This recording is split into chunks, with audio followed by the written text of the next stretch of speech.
why stop working? That's what I say. Why stop working? I want to get the opinion of someone who has 30-plus years experience in the financial sector. Have a chance to meet now Monika Hengesbach. Okay, Monika, let me go back to the question. Why retire? I think, look, if you want to spend all day on the beach, I understand, that's your right. You make a big enough nest egg.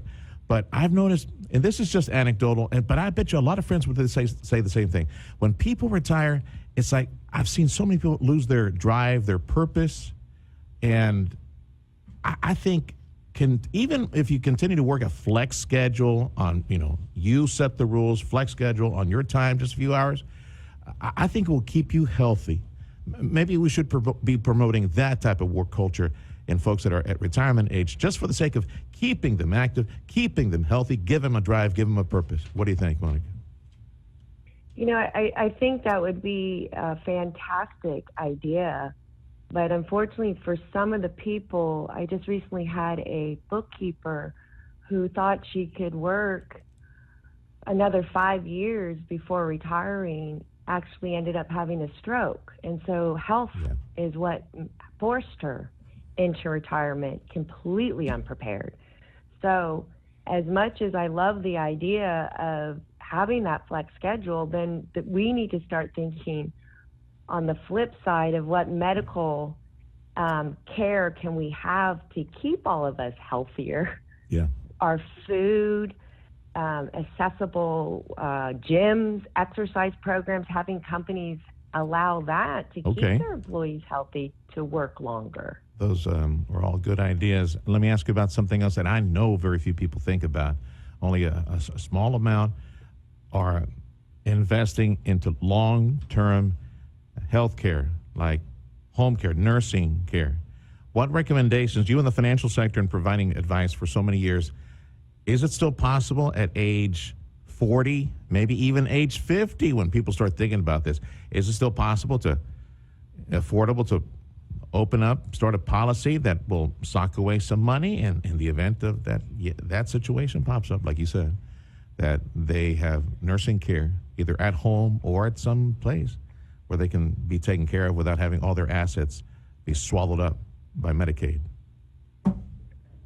Yes, it is actually still possible. I was one of the late people to the game to start saving to long-term care insurance. And when I took care of my mom, who passed away and didn't have long-term care, I realized at that point how valuable that was, so I wouldn't be a burden on my child or end up in a facility. So I started, probably my early 50s is when I started to contribute to my long-term care insurance. Yes, I was paying more than, say, someone who would have started in their 40s or their 30s. Yes. But they forget about that, and that's a very critical piece to our longevity. I mean, how many of us would rather stay in our own home and have a nurse visit us versus ending up in that facility?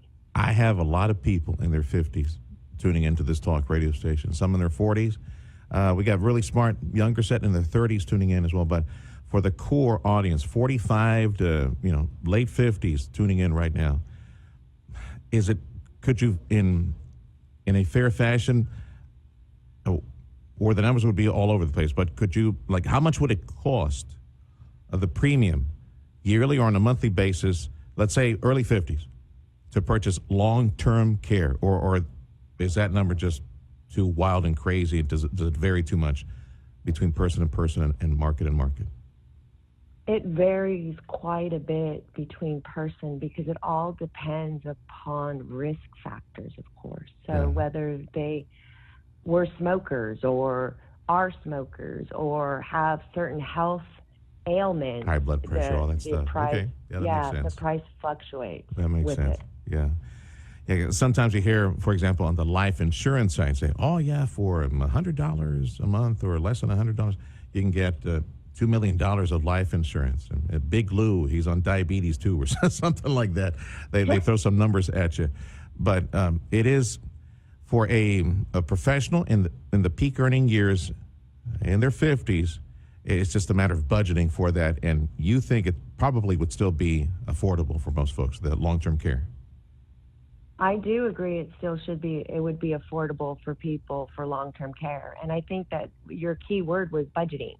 I think that Yep. that's what people need to start doing is budgeting, finding out where their money is going, cut those unnecessary expenses. I mean, Starbucks just came out with pumpkin spice lattes. I mean, do we really need to go and buy a pumpkin spice latte No. for $6.50? No. No.